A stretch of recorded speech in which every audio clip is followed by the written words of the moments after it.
Não sei se terei tempo até 00:15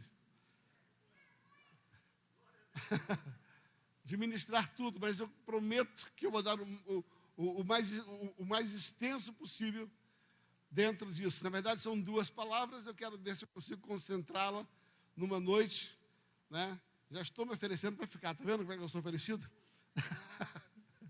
Mas, abra sua Bíblia em 1 Reis, capítulo de número 19. 1 Reis, capítulo de número 19.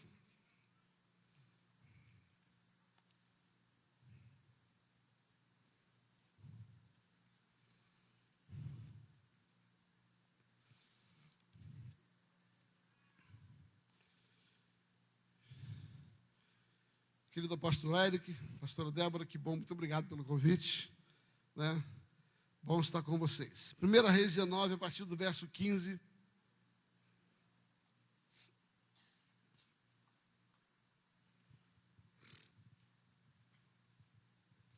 E o Senhor disse: volta pelo caminho para o deserto de Damasco. E chegando lá, unge a Azael rei sobre a Síria. Também a Jeú, filho de Nice, ungirás rei de Israel. E também a Eliseu, filho de Safate, de Abel-Meolá, ungirás profeta em teu lugar. E há de ser que o que escapar da espada de Azael, matá-lo-á a Jeú. E o que escapar da espada de Jeú, matá-lo-á Eliseu.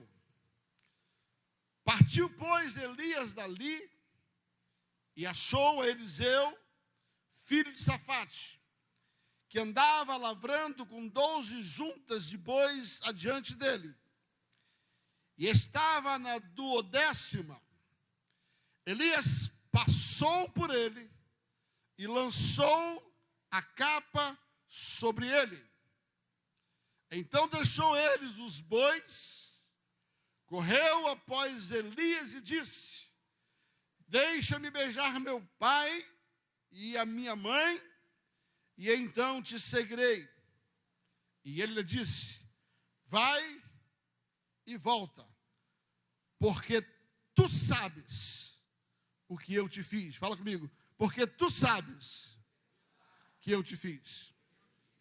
Voltou, pois, de seguir e tomou as juntas de bois e os matou. Com os aparelhos de bois cozeu carnes, deu ao povo, comeram. E então levantou, seguiu Elias e o servia. Pai, obrigado por essa palavra tão preciosa e poderosa. Que nesta noite, esta palavra, como uma semente, ela encontre uma terra preparada e adubada dentro do nosso coração, para que ela seja acolhida. E neste lugar seguro, ela não será roubada, ela não será sufocada, ela não será distorcida, mas cumprirá o propósito para o qual está sendo enviada, em nome de Jesus. Erga a tua mão e diga assim: o meu coração. Você está debaixo de uma conferência profética. Então deixa eu lhe ensinar algo. Dentro de uma conferência profética, creia. E declare. Diga assim: o meu coração é uma terra fértil. E eu declaro que a palavra do Senhor, como uma semente, ao cair no meu coração, não se perderá, mas encontrará um lugar fértil e próprio para produzir segundo o propósito do Senhor. Está feito em nome de Jesus. Queridos, esse texto é um texto muito interessante. Por muito tempo eu ouvi muitos pregadores trazerem uma apresentação deste episódio, atribuindo a Elias uma certa negligência com o seu chamado, dizendo que Deus deu a ele algumas tarefas, ele estava cansado, E ele então decidiu não cumprir a sua tarefa. E eu já ouvi alguns colegas pregarem a respeito disso, não discordo deles. São interpretações, porque a Bíblia não define isto, né? Dizendo que, na verdade, Elias acabou deixando para Eliseu uma tarefa que era dele. Como dando a Elias um rótulo de quem desistiu, de quem fracassou, de quem cansou, de quem foi censurado. Particularmente, permita-me discordar disto, não sendo essa a única verdade, mas é aquela que eu creio e eu quero explicar por quê. Para mim, Elias jamais foi censurado por Deus, porque se você observar a história de Elias, Elias foi honrado em todo o tempo. Se Elias tivesse sido censurado, fracassado, ele não teria sido honrado como foi.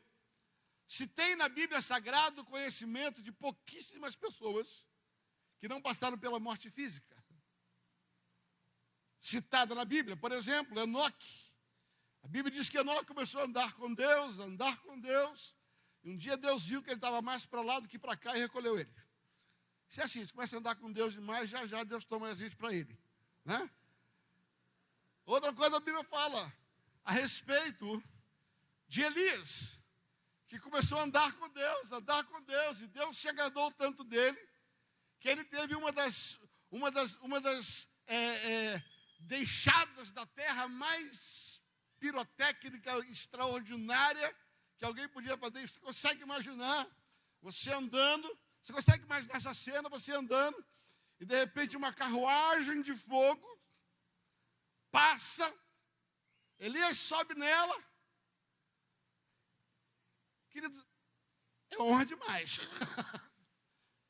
E vai encontrar com o seu Deus como um ato de aprovação. Se você quer mais alguns argumentos, o terceiro homem, a qual a Bíblia fala que não ficou aqui na terra preso, foi o próprio Senhor Jesus. Em Atos capítulo 1, a Bíblia diz que os discípulos o viram subir, né? Como se estivesse levantando as nuvens, os anjos carregaram e ele colocou lá em cima.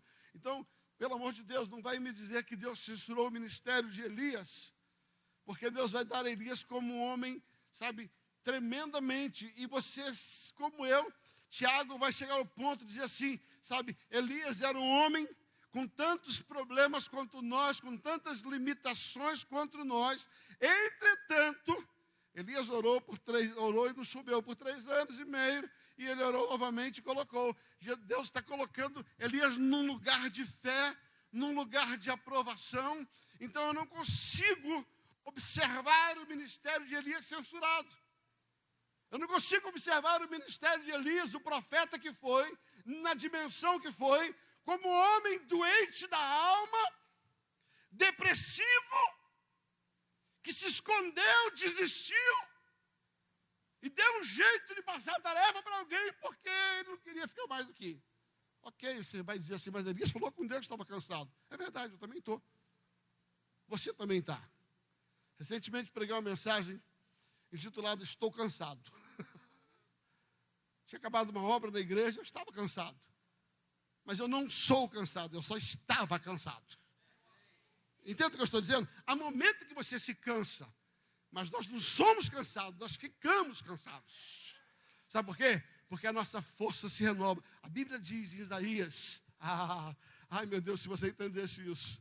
A Bíblia diz em Isaías que aqueles que confiam no Senhor renovarão as suas forças. Ou você quer dizer para você, querido, você pode estar cansado, mas você não fica cansado quando a sua confiança está no Senhor. As suas forças são renovadas, você caminha e não se cansa. Você corre e você voa. Gosto muito de pensar que a vida com Deus é uma vida de evolução, onde Deus está levando você a um tempo de aceleração. O problema é que muita gente está num tempo de diminuir o ritmo. Quando a Bíblia diz, ela nos incentiva a andar, de andar a correr e de correr a voar. É isso que Isaías fala.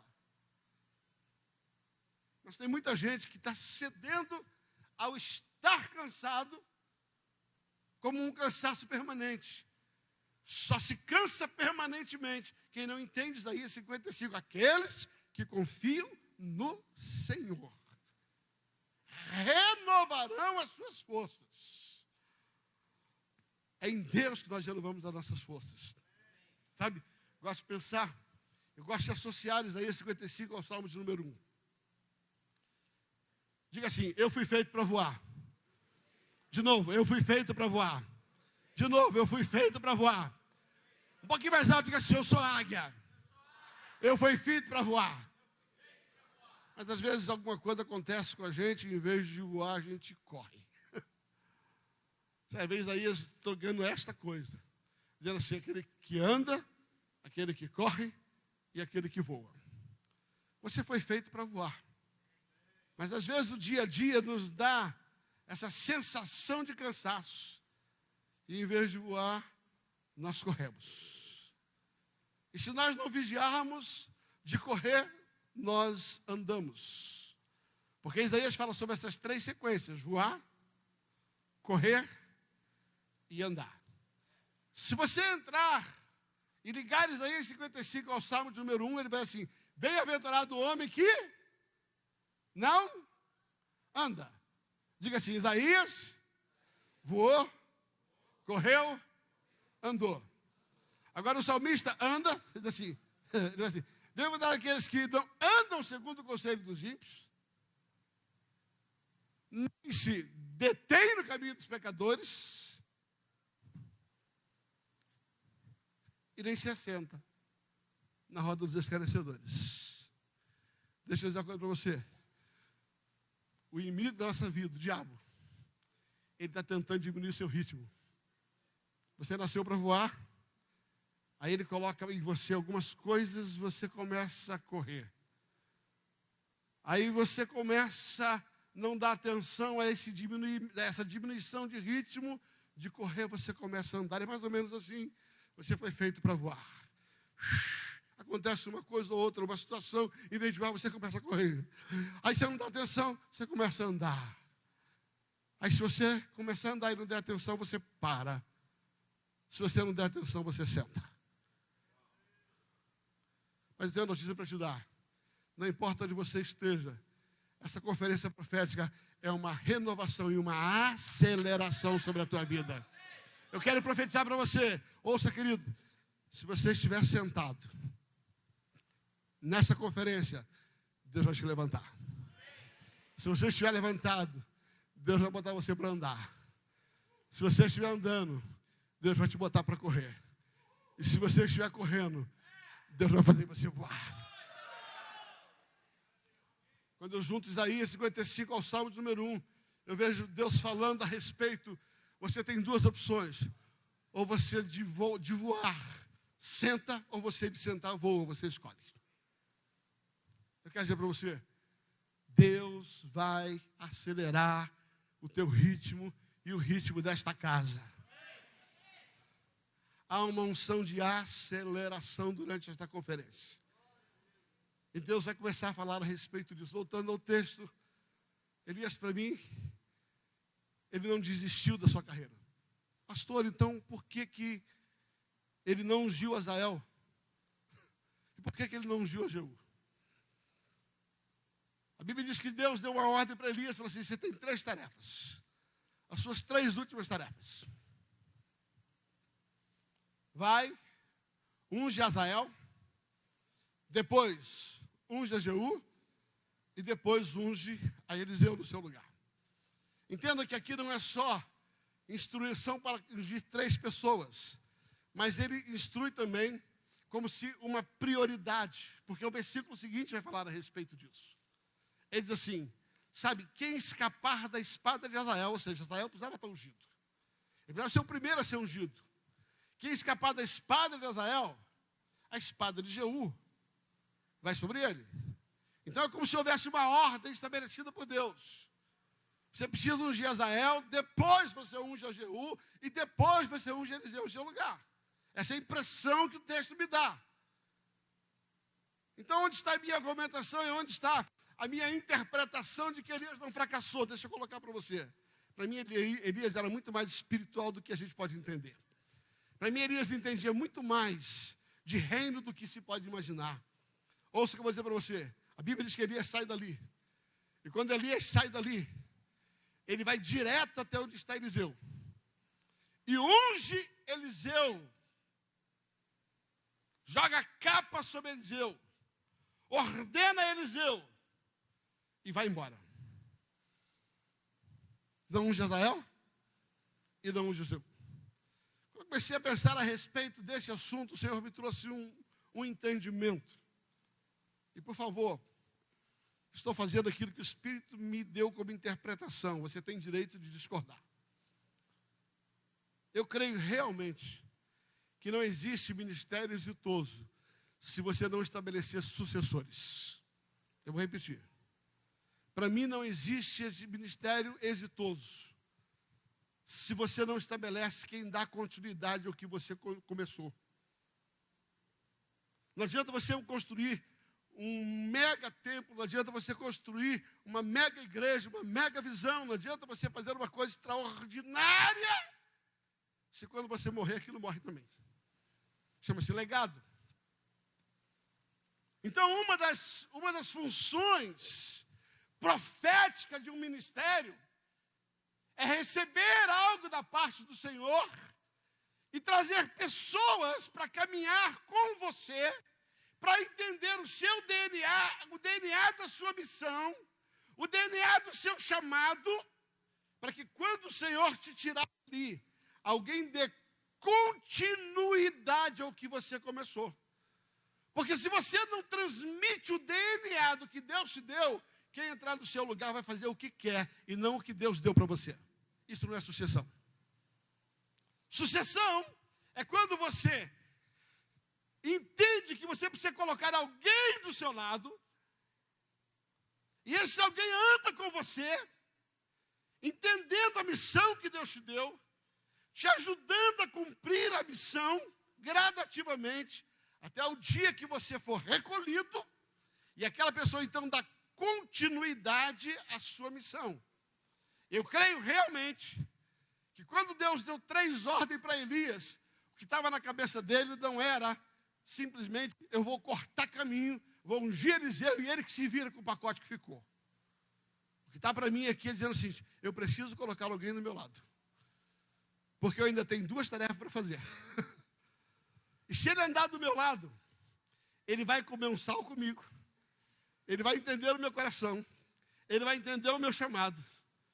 Ele vai entender o que Deus me deu. E ele será provado nesta escola de discipulado.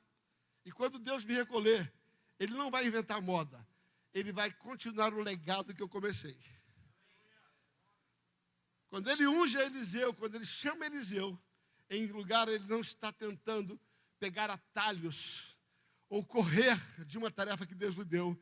Ele está dizendo assim, deixa eu ser um profeta prudente, que antes de partir, vai estabelecer um sucessor, que vai poder caminhar com ele por um determinado tempo, ser provado na trajetória de caminho. E depois de ser provado, quando o seu tempo terminar, ele vai fazer exatamente a continuidade do propósito de Deus estabelecido sobre aquele negócio. E a prova disso é que Elias prova por 4 vezes Eliseu se ele estava disposto a continuar com ele. Por 4 vezes, Elias diz assim, desiste, rapaz. Desiste, rapaz. Desiste, rapaz. Presta atenção. Se ele não tivesse expectativa de que Eliseu desse continuidade, ele jamais pediria para desistir, ele jamais pediria para ficar em Gilgal, jamais pediria para ficar em Betel, jamais pediria para poder ficar em Jericó, e muito menos ficar no Jordão. Quando ele dizia assim, ele estava colocando diante do menino a consistência, a persistência de que alguém estava andando com ele para entender o seu chamado. Deixa eu lhe dar mais uma coisa para acrescentar no que eu estou falando. Se você observar o ministério de Eliseu, Eliseu fez o dobro dos milagres do Elias. Mas ouça, todos os milagres que Elias fez, Eliseu também fez. Uau, você não está entendendo o que eu estou dizendo? Eu vou repetir. Ele foi tão bem treinado, que ele fez os mesmos milagres do que o seu líder. E para a prova de que ele estava bem treinado, ele fez o dobro.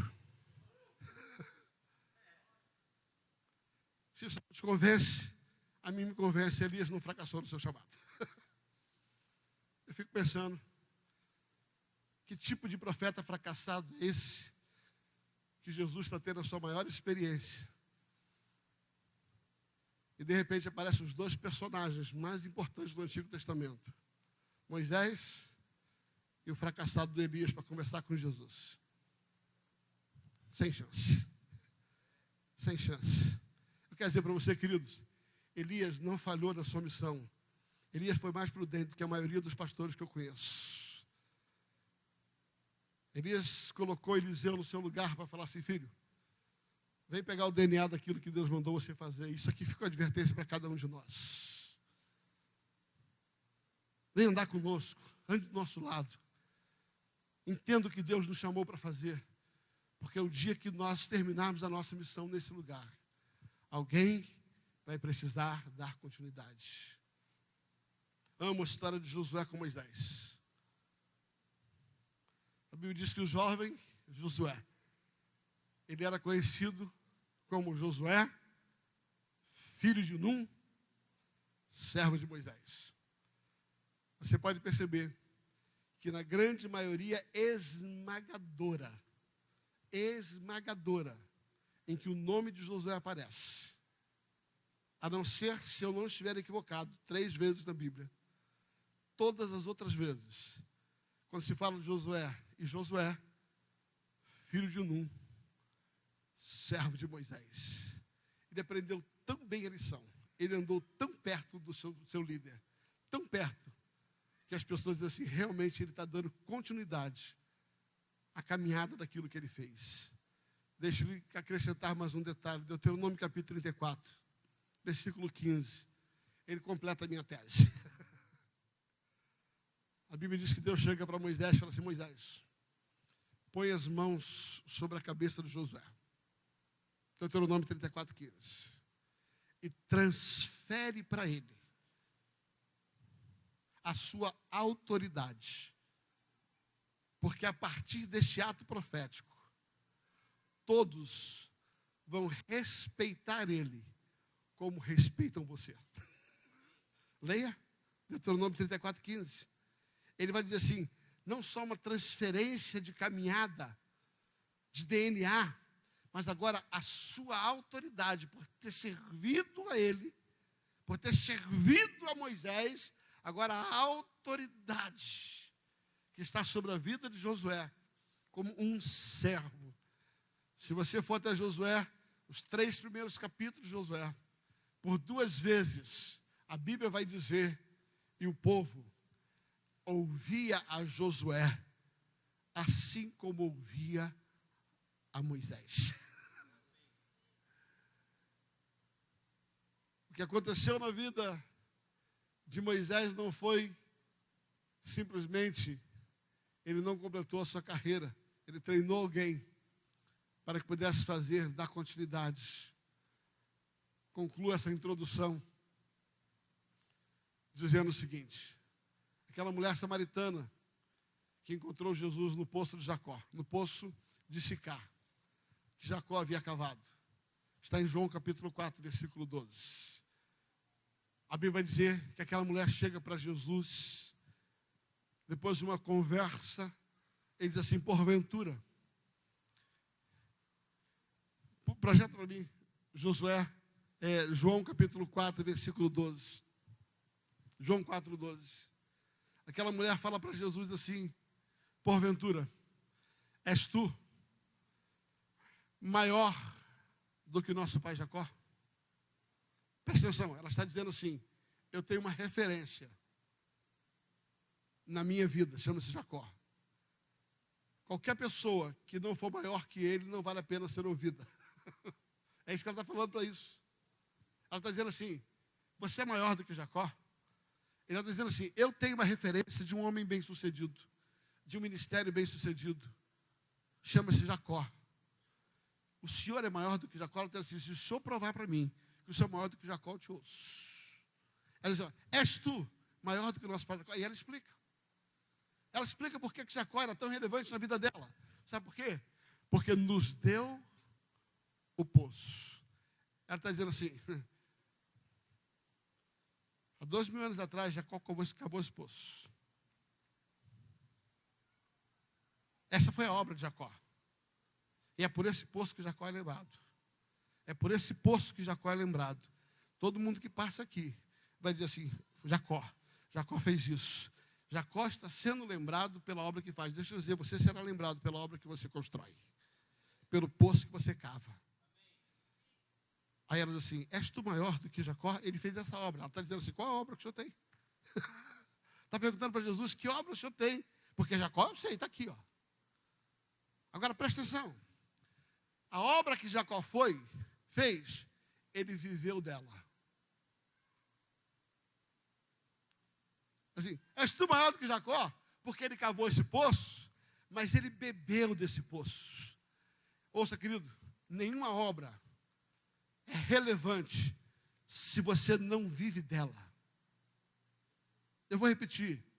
Nenhuma obra vale a pena ser lembrada se você não vive da obra que você plantou.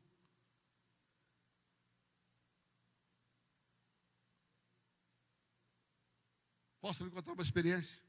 Para você entender o que eu quero dizer como obra. Em 2012, minha esposa foi acometida de um câncer, é longa história. No dia 3 de fevereiro de 2012, ela entrou num centro cirúrgico, 7 horas, e saiu de lá morta. Segundo os médicos, entubada, com 48 horas de vida. O coração dela não voltava a funcionar. Ela estava totalmente desenganada e o médico veio me dar a notícia depois de 7 horas. E ela virou para mim e falou assim, olha, a medicina fez tudo que podia fazer, entretanto, a sua esposa é forte. Eu falei, não, doutor, me explica como é que está a minha esposa. Ela é forte. Eu falei, doutor, pode falar para mim. Como é que está a minha esposa? Ele falou assim, eu soube que você é pastor. Eu falei, sou. Eu falei, então apela para o seu Deus, porque a medicina não tem mais o que fazer por ela. Aí ele começou a descrever o quadro dela. Não vou descrever, senão eu choro. Mas simplesmente ele quis dizer, nós lavamos a nossa mão e agora é só você esperar a hora da morte. E eu falei, qual a expectativa dela? Ela falou assim, nós temos 48 horas para tratá-la debaixo dessa supermedicação de antibiótico, entubada. Depois disso começa a dar falência de órgãos e aí acabou. Aí ele brincou, riu para mim e falou assim, será que teu Deus faz alguma coisa em 48 horas? Eu saí dali, entrei no meu quarto, sozinho na minha cama. Primeiro eu comecei a fazer negócio com Deus. Prometi dobrar o dízimo. Eu troquei a minha vida pela dela. Estou falando sério, não estou brincando não estou fazendo coisa para você rir não. Eu falei verdade. Falei, vou dobrar meu dízimo o resto da vida. Como um ato profético de que eu confio no Senhor. Quero semear. Troquei minha vida pela dela. Fiz tudo o que eu podia fazer. E quando estava no auge das minhas lágrimas, em lágrimas, o Senhor falou comigo na palavra. Quando eu parei de gritar e tentar convencer Deus, que meu espírito se acalmou,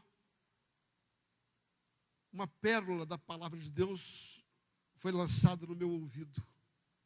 E essa pérola é, com as consolações que você tem consolado a muitos, consola-te a ti mesmo. Eu tomei um susto, parei de chorar. E por um minuto eu perguntei, o que o senhor está tentando falar comigo? E Deus falou assim, muito interessante. Quantas pessoas na beira da cama, no leito da morte, você foi visitar e você disse para os parentes, Deus pode curá-la. Quantas pessoas você orou com fé? Por quantas pessoas passaram pela sua vida e você usou a palavra, as verdades da palavra, para animá-las na fé e você viu o meu milagre. Agora, você tem que viver da obra que você prega. Porque com as consolações que você consola as pessoas, você tem que viver da mesma fé que você tem para consolar alguém, você tem que ter para consolar você mesmo. E Deus falou assim, é hipocrisia chegar no leito da morte de alguém e dizer assim, Jesus pode levantar, mas na hora que a coisa pega na tua casa, tu corre da raia. Você não crê na consolação que você consola as pessoas, porque você não bebe do poço que você cava. A água que você dá só serve para os outros. E eu me levantei. E eu falei, Senhor, eu creio em cada palavra que essa boca proferiu para consolar pessoas. E com estas verdades, eu serei consolado, porque eu não sou hipócrita. O poço que eu estou cavando, a água que eu coloquei naquele poço, eu vou beber dela e eu vou viver dela. No dia seguinte, minha esposa estava sã.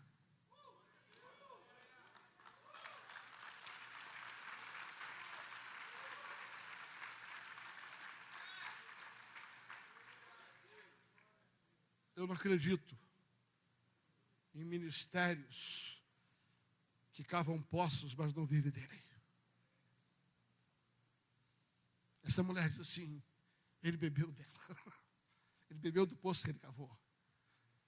Ele próprio bebeu. Mas ela ainda diz assim, você quer saber quem é a referência? É aquele que faz uma obra.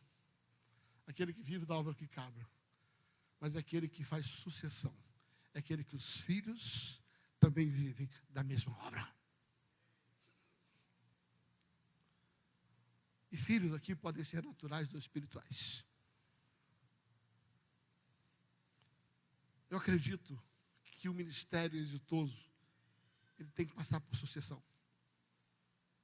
Ele tem que criar uma obra, não só que você vive dela, mas que aqueles que vivem com você vão dar continuidade àquilo que você plantou, o poço que você cavou. E ela vai mais adiante. Também o seu rebanho. Ela está dizendo assim, se você provar para mim que você é maior que Jacó, se você fez uma obra, se você está dizendo para mim que você vai fazer uma obra, você vai viver dessa obra, vai deixar sucessão, e depois um rebanho inteiro vai viver dela, aí eu acredito em você. Era essa a conversa dela. Era essa a conversa dela. Aí Jesus responde de uma maneira muito simples, é como se ele dissesse, sabe, a obra que Jacó fez é extraordinária. 2000 anos depois, eu estou bebendo, e você está bebendo daquilo que Jacó fez. Mas a obra que Jesus diz, a obra que eu estou fazendo, só terminará quando nós bebermos da água da fonte eterna, quando chegarmos na nossa mansão celestial. Lá é uma água cristalina que não se bebe na terra. A água que Jesus disse que sairá fonte de dentro de nós. É esta água que Jesus é. Eu acredito que dentro de um momento profético, Deus sempre vai nos desafiar a criar sucessores. Caminhar juntos. Agora, como escolher sucessores? Entra na mensagem.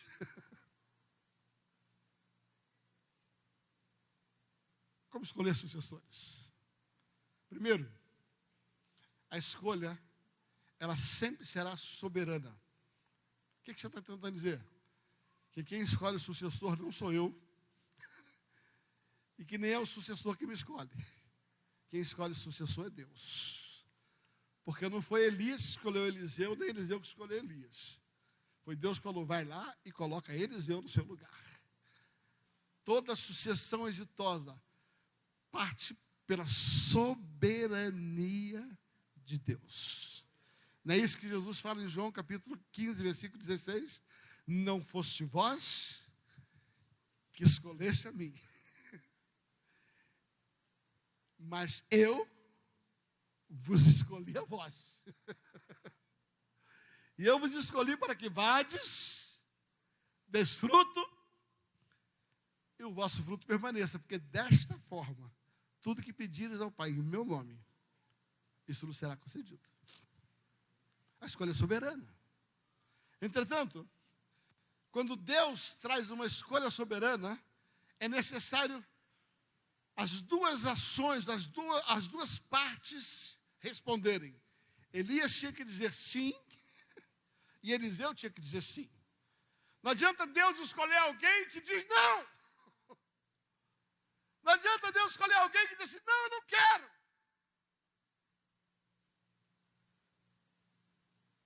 Pastor, eu tenho livre-arbítrio ou predestinação? Deixa eu dizer para você. O que se chama de predestinação não é um destino previamente estabelecido por Deus, mas é presciência. O que significa Deus já sabe que no seu livre-arbítrio você vai escolher. É isso que está lá. Quando ele diz sobre predestinação, não é que Deus te destinou e você não tem opção de dizer não. Ele está dizendo que existe um propósito para você. E Deus já sabe, na sua presciência, se você vai funcionar ou não. E quem decide se vai funcionar ou não, não é Deus, é você. O propósito sobre a sua vida já está estabelecido. Agora, eu e você podemos dizer não. Saul foi escolhido por Deus. Atos capítulo 11, versículo 23. E o povo pediu um rei, e Deus lhe deu Saul por 40 anos. Quem deu Saul foi Deus. Aí Deus chega para Samuel, até quando você vai continuar tendo pena de Saul se eu rejeitei? Mas por que Deus rejeitou? Volta alguns versículos, você vai entender. Porque ele não valorizou. A Bíblia diz que dei todas as chances, mas você não quis. Agora eu levantei no seu lugar alguém melhor do que você. Não é essa a profecia de Esther? Quando Mardoqueu ou Mordecai, no capítulo 4, versículo 14, chega para Esther e diz assim, Esther, ouça bem, filha. Era seu tio, primo. Ouça bem, filha. Será que não foi para um tempo como este que Deus te colocou no palácio? Ele está dizendo assim, filha, se você acha que você está aí porque você é bonitinha, lê do engano. Ele está dizendo assim, se você acha que a sua beleza que está te colocando aí, entretanto, a tua beleza não vai te manter aí, porque Vasti também era bonita e foi deportada. Ele falou assim, será que você não chegou aí porque havia um propósito? Ele diz assim, será que não foi para um tempo como este que Deus escolheu você para estar aí? Aí ele termina a profecia. Se contudo, você não quiser, de outra parte, Deus levanta alguém. Mas você e a casa do seu pai perecerá. Há uma escolha soberana, mas é necessário uma resposta na terra. A escolha é soberana, mas a resposta é pessoal. Eu tenho uma notícia para te dar. Foi Deus que te escolheu. E foi para um tempo como este que Deus te escolheu. E foi para esse tempo que Deus te escolheu. Agora você precisa dar resposta a essa escolha de Deus. Eliseu tem 4 atitudes, porque resposta é mais do que verbalização. A resposta pode começar com a verbalização, eis-me aqui. Mas ela precisa ser acompanhada de atitudes. E Eliseu tem 4 atitudes como resposta da escolha de Deus. Fazendo uma retrospectiva, Deus chega para Elias e diz, unge Azael, rei da Síria. Depois unge a Jeú. Depois unge Eliseu no seu lugar. Elias passa, unge a Eliseu, caminha do seu lado e vai embora. Quando você vê a vida de Eliseu, Eliseu vai e unge Azael. Uma história interessante, a unção de Azael. Deus manda Eliseu entrar onde está Azael, um general sírio. E ele diz assim: rapaz, você será o próximo rei. Traz ele em segredo, derrama óleo sobre ele. Diz assim, e começou a chorar, falando: eu sei o mal que você vai fazer. Mas quando você olha nas escrituras sagradas, Eliseu não ungia Jeú.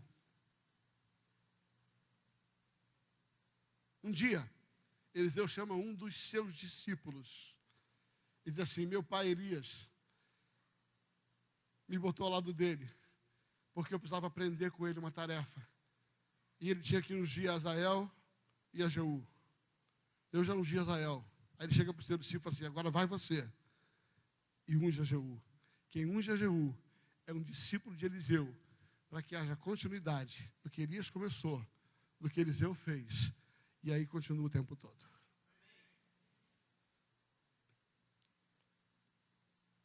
A escolha foi de Deus, mas a resposta foi de Eliseu.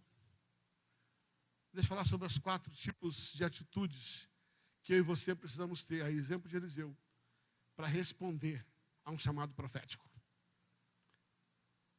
Primeira atitude: Deus precisa que você tenha expectativas. Quando eu comecei aqui na minha saudação, eu falei: Deus não cria expectativa, Deus responde expectativa. A primeira atitude de Eliseu é que estava claro que Eliseu já estava esperando isso, que Eliseu já aguardava isso, que no coração de Eliseu existia uma consciência de que ele tinha um chamado. Deixa eu dizer para você, você tem um chamado. Enquanto você não assume isso, você não age em cima disso. Ele tinha uma expectativa. Então você pode tirar isso, deixa eu explicar. Deixa eu explicar. A Bíblia diz que Eliseu tinha 12 juntas de boi. 12 juntas. Agora deixa eu usar a minha imaginação santificada. O que não está escrito, mas eu imagino que pode ter sido assim. Quando ele pega a primeira junta de boi para arar, ele olha, pega aquele trabalho secular e fala assim: eu vou trabalhar muito bem, mas o meu lugar não é aqui. Eu sou um profeta.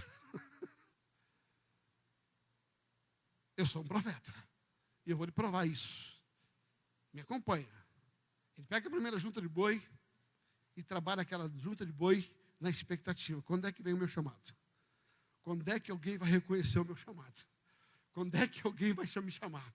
Eu tenho certeza de que eu tenho uma expectativa. Passou a primeira junta, ele não recebeu nenhum chamado. Em vez dele ficar bicudo, sair da igreja e ir para outra, ele pega a segunda junta de boi. E fala assim: eu vou continuar, porque eu acredito no meu chamado. Quando é que meu chamado vai vir? Mas ninguém reconhece ele, ninguém unge ele. Ele continua tomando conta de carro. Ele continua cuidando de criança, ele continua cuidando de cantina, arrumando cadeira. Mas ele está assim: eu acredito no meu chamado. Não importa o tipo de arado que eu tenho que fazer. Eu estou na segunda junta ainda. Não tem problema nenhum. Não tem problema nenhum de ir para banheiro. Não, eu acredito. Eu vou cuidar, vou ajudar no restaurante comunitário. Não tem problema nenhum, mas eu tenho um chamado. Eu posso até dar comida hoje, mas amanhã eu vou ter meu chamado profético. Eu tenho um chamado. É na fidelidade do pouco que Deus me colocar no mundo. Aí termina a segunda tarefa dele e ninguém chama ele. Em vez de ficar bicudo, ele pega a terceira junta de boi. E depois pega a quarta junta de boi. Ele pega a quinta junta de boi. Ele pega a sétima, a oitava, a nona e a 10ª. Deixa eu dizer para você, quem tem convicção de chamado, não desiste até a última junta de boi. Quem tem expectativa de chamado, não desiste e nem vai correr da raia até terminar a última junta de boi. Sabe por que Deus escolhe Eliseu para os dias de hoje? Porque a gente que tem convicção, tem sangue nos olhos e não larga o que está fazendo, porque não tem reconhecimento de homens.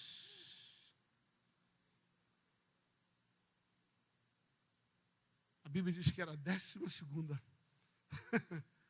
Era a 12ª. E ele continua. 1 hora, o meu chamado chega. 1 hora, a minha capa vai cair. Vai chegar a minha hora.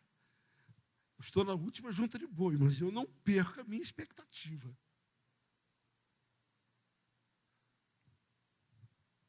Ouça. Não adianta você dizer, eis-me aqui, se você não quer passar pelo processo pelo qual Deus vai te fazer profeta.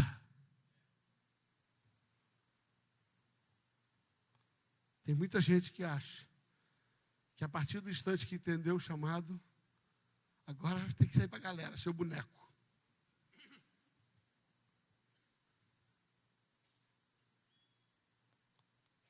1 Samuel capítulo 16 da Bíblia diz que Davi estava cuidando do rebanho do seu pai.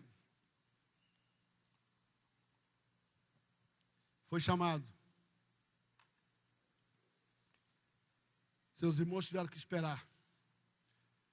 Foi lançado um óleo sobre a cabeça dele. Foi reconhecido rei na presença dos seus pais e dos seus irmãos. Agora a vez dele chegou. 1 Samuel 16, que ele foi ungido rei. No dia seguinte, ele foi até o palácio, tirou Saul do trono e sentou lá. Verdade ou mentira? Mentira. Diga assim, no dia seguinte, ele voltou a fazer a mesma coisa que ele fazia antes. Diga assim, porque entre o chamado e a efetivação do chamado, existe uma escola. Existe um processo. E se você não passa pelo processo, você não é aprovado na escola, você nunca será profeta.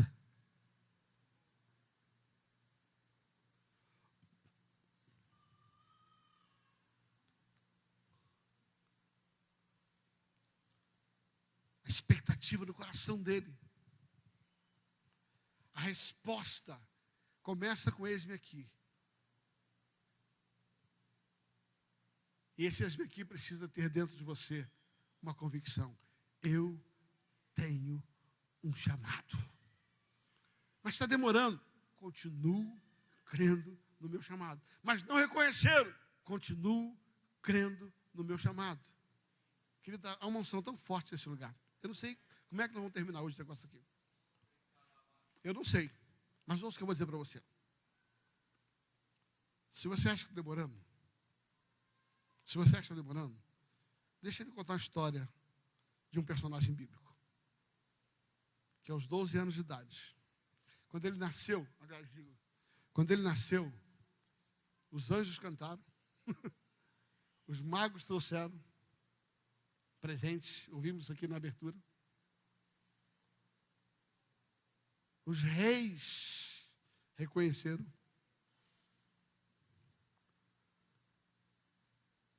Que ele tinha um chamado.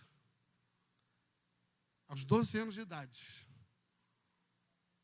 ele prova o seu chamado. Ele senta entre os doutores e dá uma aula. Todo mundo diz, uau! Manda muito, conhece demais. Que chamado especial esse menino tem. Aí Deus esconde ele por 18 anos. Por 18 anos, Jesus tomou o gostinho do ministério aos 12. E ele tem que ficar escondido por 18 anos. Para que aos 30 anos, ele começasse efetivamente o seu ministério. Deixa eu dizer para você. Às vezes, Deus não deixou você aparecer. Porque ainda não era tempo de se mostrar.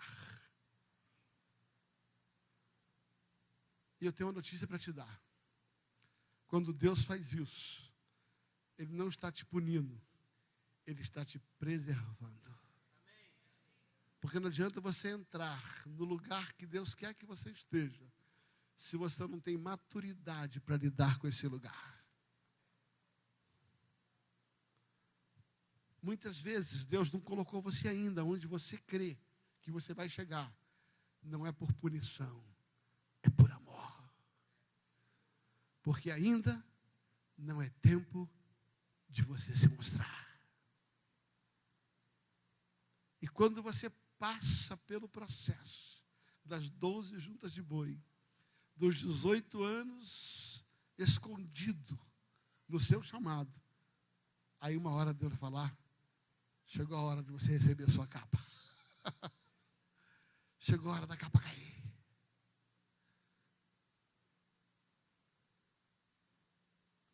Primeiro, você tem que ter uma expectativa.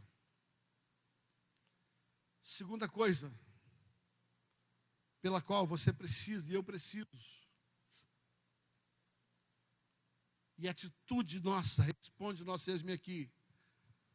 Fala comigo assim, honra. De novo, honra. Vira para o seu vizinho e fala assim, honra.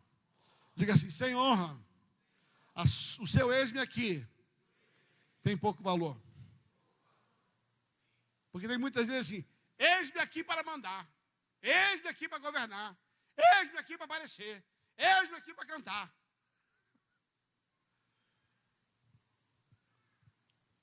Mas uma das características de um profeta e um homem de Deus são homens de honra.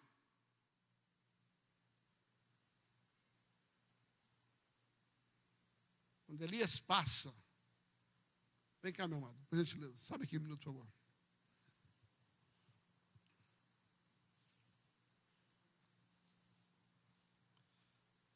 Você, Eliseu. Aí está arando a junta de boi aqui.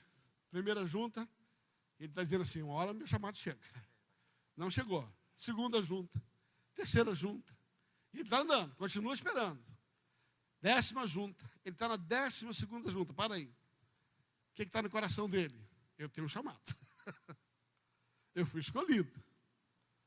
Uma hora, pode vir para lá. Ele está lá. Né?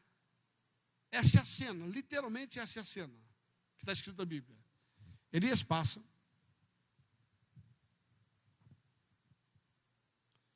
E ele faz isso aqui. Ele lança uma capa e não troca uma palavra. Ele não troca uma única palavra com Eliseu. Mas quando a capa caiu, Eliseu falou assim, yes! Eu sabia. Mas a segunda coisa que ele faz é correr atrás de Elias e honrar o seu discipulado. O seu discipulador diz assim, você me permite despedir dos meus pais? Ele honrou o profeta que ia discipular e pediu para honrar os pais. Tem muita gente que quer entrar no ministério, nem honra seu líder, nem honra seu pai, nem honra sua mãe. Esse mesmo aqui não serve para Deus. Nós estamos debaixo de uma escola profética. Ou você aprende o que é honra, ou o seu ex aqui tem pouco valor. Permita-me, fica aqui, por favor. Permita-me contar uma experiência. Tem uma jovem na minha igreja, chama-se Fernanda Santaella. Uma moça com um chamado extraordinário. Desde pequena, 12, 13, 14 anos, o chamado dela era estampado na cara dela. E essa moça cresceu na igreja, amiga das minhas filhas. Entrou na faculdade. Um dia ela entrou na minha sala, falou assim, pastor, eu precisava conversar com o senhor. Eu falei, pois não. Ela falou, pastor, eu não aguento mais. Estou fazendo publicidade, mas não é lá no meu lugar não, pastor. Não aguento não. Eu tenho que ir para missões. Eu quero ir para a África. Eu quero cuidar de criança. Pastor, me envia pelo amor de Deus. Pastor, eu vi isso aqui, eu vi isso aqui, eu vi isso aqui. Sabe, me ajude em oração, pastor. Eu não aguento mais estudar. Eu quero ir para a África, pastor. E eu sabia que ela tem um chamado extraordinário exatamente para isso, para cuidar de crianças. Eu falei para ela, filha, você acredita no seu chamado? Ela falou, acredito, pai. Eu falei, tá bom, você está falando de uma menina. Eu falei, então deixa ele fazer uma proposta. Onde você está? Ela falou, estou no 2º ano.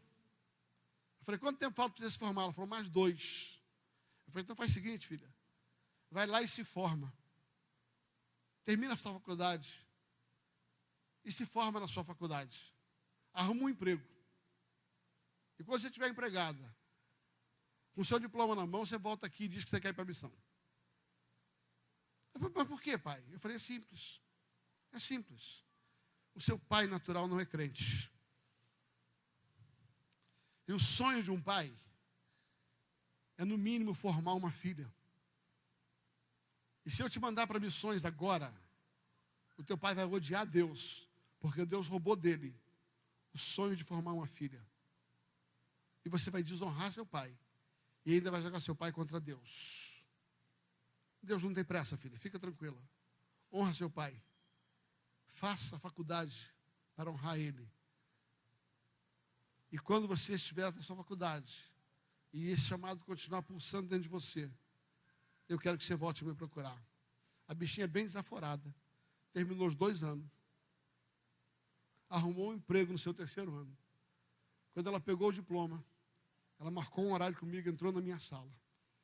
Ela pegou a carteira de trabalho dela, pastor, jogou na minha mesa e falou assim, está aqui, pastor, estou empregada. Está aqui, pastor, estou formada. Eu quero ir para missões. Eu falei, tudo bem, filha, agora eu te mando para missões. Marca um horário para o seu pai. Ele falou assim, não precisa.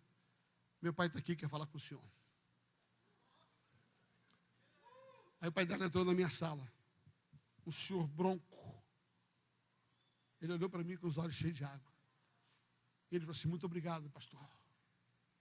Muito obrigado pelo conselho que o senhor deu para minha filha.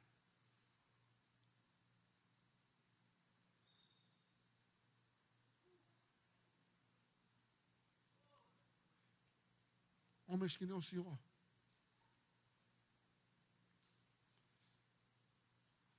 Vale a pena ser ovelha. Eu quero entregar minha vida para Jesus. E na minha sala, ele se ajoelhou diante do Senhor. E ele falou, se eu tivesse deixado minha filha há 2 anos atrás, eu odiaria o Senhor, odiaria o seu Deus, e amaldiçoaria minha filha. Mas eu quero dizer algo. Obrigado, porque o Senhor ensinou minha filha a me honrar. Eu não só vou liberar minha filha, vou servir a Deus, mas eu não quero que a igreja pague a conta dela. Eu vou sustentar minha filha do campo. Ouça, queridos, Deus é um Deus de honra. Deus diz, eu honro aos que me honram. Sem honra,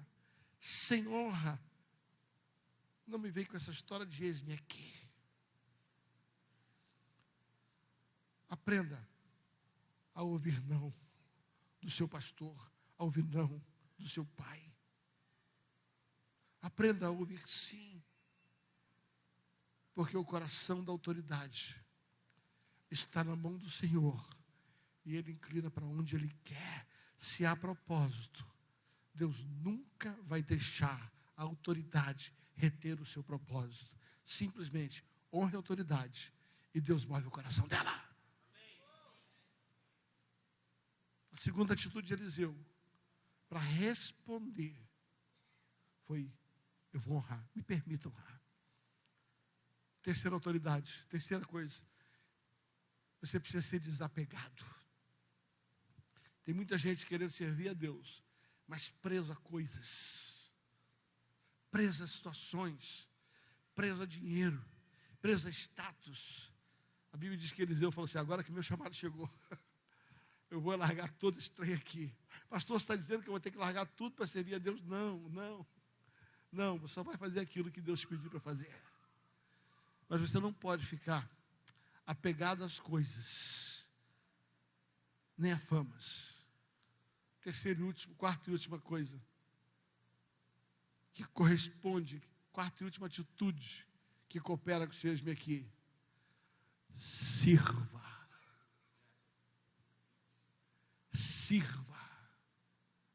A Bíblia diz que quando Elias passou, lançou a capa sobre ele, ele o seguiu e o servia. Deixa eu tentar explicar o que eu estou tentando falar. O que é servir? Eles passam por 4 lugares, que são 4 escolas, eu não vou ter tempo de pregar sobre elas.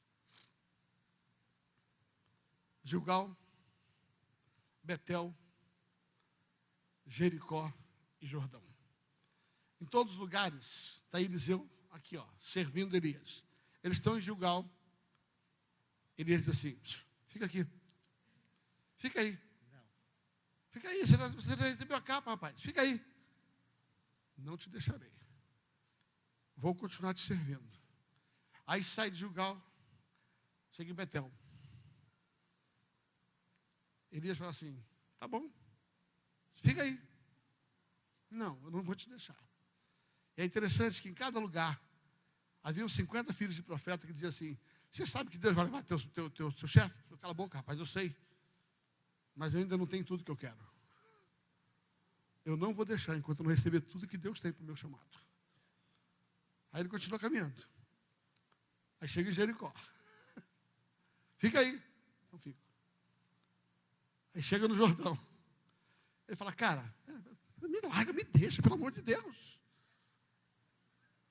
Que cara chato, me deixa. Tá bom, então só um pouquinho. Me deixa aqui, deixa eu fazer uma pergunta. O que você quer? Eu quero ser humano. O que você quer? Ele diz assim: eu quero o dobro do que você tem. Aí ele diz assim: então tá. Ele diz assim: se você me vir subir, fala comigo, se você me vir subir, aí você recebe o que eu tenho e o dobro do que eu tenho. O que ele está tentando dizer? É que não era só ver fisicamente. Ele está dizendo assim: se você me servir e cooperar até o dia que eu alcançar o meu objetivo de subir, se você me servir para que eu chegue no meu objetivo de ser arrebatado por Deus, termine minha missão, se você ficar comigo e me ajudar a cumprir o final da minha missão, me servindo ao meu lado, aí você recebe. Em outras palavras, fica de 4 aqui, por favor. Ele está dizendo o seguinte, sabe? Pode botar a mão no chão. Em outras palavras, ele está dizendo assim: se você me servir para eu chegar aonde eu quero, se você me ajudar a subir, até que eu alcance o meu chamado, quando eu subir, pode levantar, quando eu subir, você recebe a capa que eu tenho para você.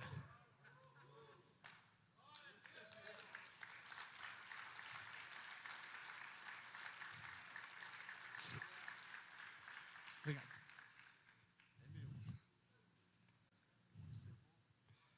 O que ele está dizendo em outras palavras?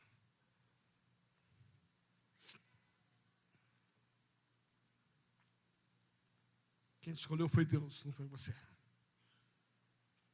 Há um chamado sobre a sua vida. Estamos debaixo de uma conferência profética, onde os chamados serão ativados pela fé, debaixo de um movimento de avivamento nesse lugar. Eu creio que esses dias serão dias de despertamento de chamados, ativação de chamados, onde capas vão cair sobre esse lugar. Mas você precisa ter expectativa. Fala, expectativa. Fala, expectativa. Honra, desapego e serviço.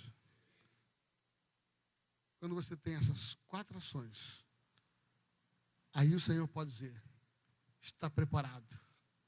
Não só foi escolhido, mas foi aprovado na escola do seu chamado. Fique em pé, por gentileza.